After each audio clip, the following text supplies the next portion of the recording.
Now welcome back to this video. I've just released a video where I've given you the overview of the Arduino.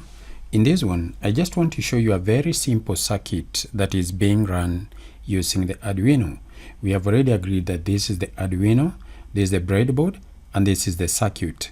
And the effect that we see from the outside is this blinking LED.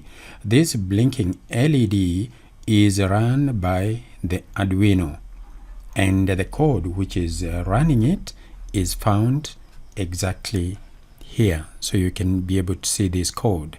Let me remove this so that you can be able to see it properly. So this is the code that runs the Arduino.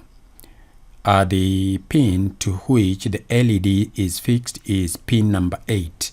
So if you look at the Arduino carefully over here, you can see that I have pin number 8 here. It is where I've connected the positive line. Moves like that all the way to this other red line here. That red line is picked by this blue wire here, which is referred to as a jumper cable. That jumper cable is connected to this hole here in the breadboard. Then to the same terminal we've got a resistor. Remember, the importance of connecting the resistance is to avoid burning the LED. And then from there now we go the LED. Then from the LED we go back to the ground. The blue is the ground, and that blue is picked up by the black line, black cable here. So the whole, all these holes here are connected together, so you could do any connections to any one of the holes here and the circuit will work. Just like the red line here, it shows that all those lines, all those pins, any pin which is connected to any one of these holes will be connected to the positive terminal. So what this Arduino does is to switch on and off this circuit at a very fast rate, and that fast rate is given by these numbers here. So let me change these numbers so that you can be able to see what it does. So I've put my cursor here to 100. This is 100 milliseconds. So I want to make it 1000 milliseconds, which is equivalent to 1 second. So that is 1000, and the delay will be 1000. And there we have it. So it's going to light for 1 second. It will remain on for 1 second and then go off for another 1 second. Let's see what happens when we upload this sketch to the Arduino board. First of all, we have to verify that this sketch that we've written, or this code that we've written, is correct. So you just need to click over here, and then it will analyze that sketch. And you can see this scroll bar here. It is now analyzing, and once it is through, I want you to keep an eye here and see what happens to the LEDs here. It is analyzing fast. Once it is through, it will tell us that the analysis is complete. I think it is taking a little bit more time because I'm also recording from the same laptop. So if you read here, you can see that it's done, complete, done, compiling, and it's complete and it's correct. If there were any errors, it would be able to give us here. Probably it will give us in a different color, for example red, to show us that there is an error here. Now our sketch or our code has no error, and this is what this IDE does. When you write the code, it verifies that the code is correct, and then we can now upload it to the board, or to the Arduino board here. So I'm going to click this so as to upload it to the Arduino board. Observe what will happen to the LED when I do that, and as well as this particular point, especially the rate at which it is blinking on and off. So here we go. I'm uploading. check here. Just wait for a little. You can see that kind of blinking, and then now the behavior of the LED now has changed. This is what we call the blinking LED. As a standard circuit, what it does, it remains on for 1 second, that is 1000 milliseconds, and goes off for the same amount of time. If I incline it at an angle so that you can view the LED against the black background, you can see that is what it does. And this is the beauty of using the Arduino to learn coding, because once you've written your code over here, you can use the IDE to verify that code, and then you can upload that code or that sketch to the board, and then you can be able to see immediately what it does. So you can play around with the LED. You can copy the whole of this sketch somewhere here and apply it to a second light emitting diode, because the Arduino board comes with several light emitting diodes of different colors. The other thing that I wanted to show you was this battery here. There's a compartment for holding 4 1.5 volt dry cells, so that if you're building a project and maybe your project is being run, maybe it's a toy car or something like that, and these are the indicator lamps, or the indicator lamps of the car, then you want to mount this battery and plus the Arduino on your project. Of course, these two will be hidden. It's only this which can be seen, but you will need power in order to run that board, which is going to run your LED.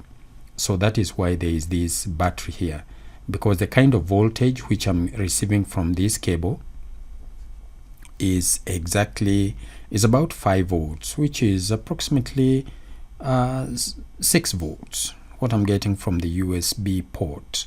So approximately that value. What the resistor does here, this resistor here, is to drop a large part of that voltage across itself, so that the voltage which is dropped across the LED is very small, and it is suitable and it is safe for it to light properly. If I were to remove that resistor and connect the LED directly to the board, the voltage which goes to it will be so high that it will just burn out the LED. Now I want to show you a different circuit which is similar to this and which explains exactly what is happening here. So let me remove this.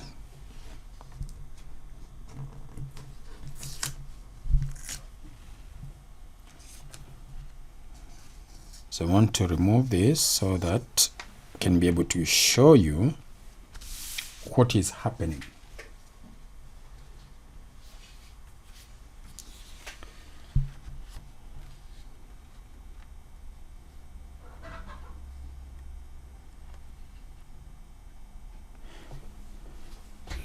Now on this board, I've drawn the circuit which is which we have just connected.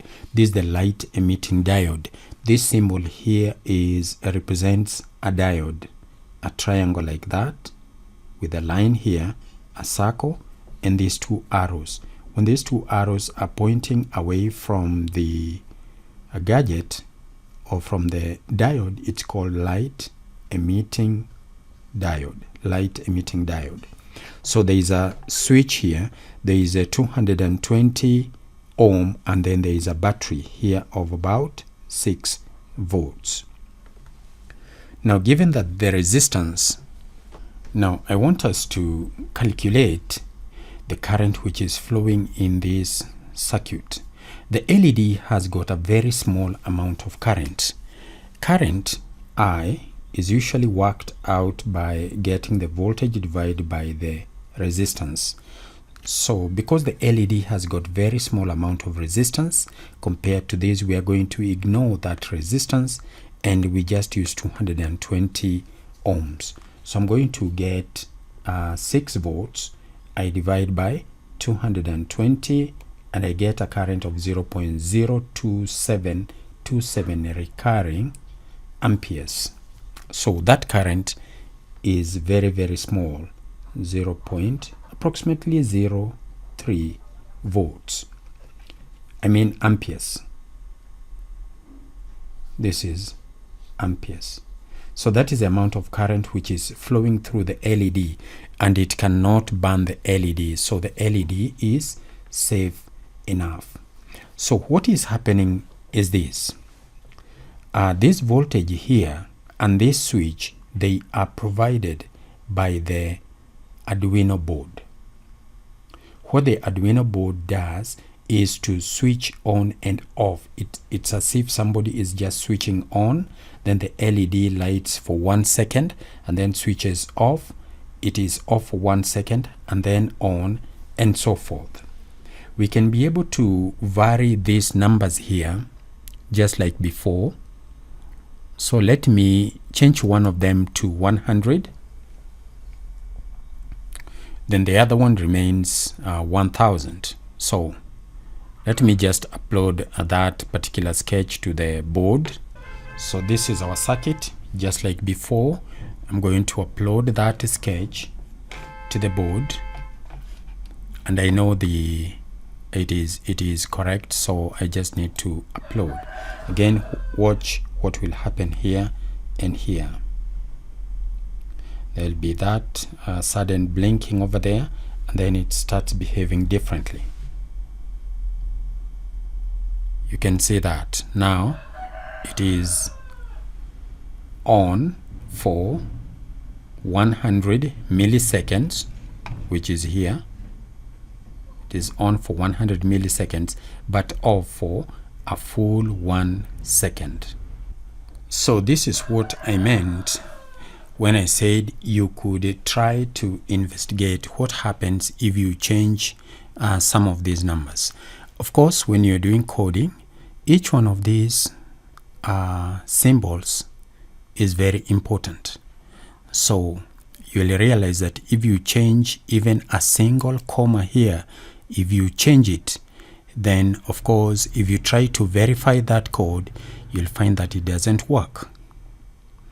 It will tell you that there is an error. For example, let me just put the cursor here and I remove that comma. I have removed that comma, and now I go to the verification of the code. Let's try to verify it. So it's doing the verification over here, and of course it tells me that there is an error, and that error, they suggest where it is. You'll see that on the screen they have highlighted where the error is. So they will highlight where the mistake is or where the error is. Of course, after you have identified where it is, you will go back and rectify that. So it shows you where in the code the error is found. Of course, I'm going to put back the comma, and now I'm going to verify, and the verification process goes on just like before, and I'm sure it's going to say that everything is okay. See, it's complete. The verification process is complete, and now I can go ahead and upload my sketch to the board. So again, I go right ahead and upload. But remember that once the sketch has been uploaded to the Arduino, what happens is that even if I were now to switch it off by, for example, I can remove this code. Once I remove this code, the one that I used in order to upload the sketch to the board, once I remove it, it does not mean that that code that I had uploaded disappears. No, it remains within this within the Arduino. Once it remains there, now I can get my battery I can get my battery, and if I had dry cells, I would be able to fix this board to this battery just by connecting here. I'll be able to connect there, and this circuit will be able to run just like before. The only way that code can disappear is by connecting this Arduino back to the IDE, looking at the code which is running it, and then changing it from there. It does not disappear when you switch off. So hopefully that gives you an idea of what the kind of things which you can learn using the Arduino. You can see that it is very interesting, because you design your own circuit, you draw your own circuit, and then you decide what you want it to do. Then so long as you are careful not to burn the LEDs. And by the way, this is not the only circuits that you could be able to run. You could use the servo motor or the step motor for robotics, and you can be able to build whatever circuit you are interested in, and then come up with a code which runs that particular circuit, of course, via the Arduino. And that way you get to learn coding from a very interesting point of view. So that is what I wanted to show you. If you're interested, go ahead and acquire your own set of the Arduino, and you will start enjoying how to code. Bye bye.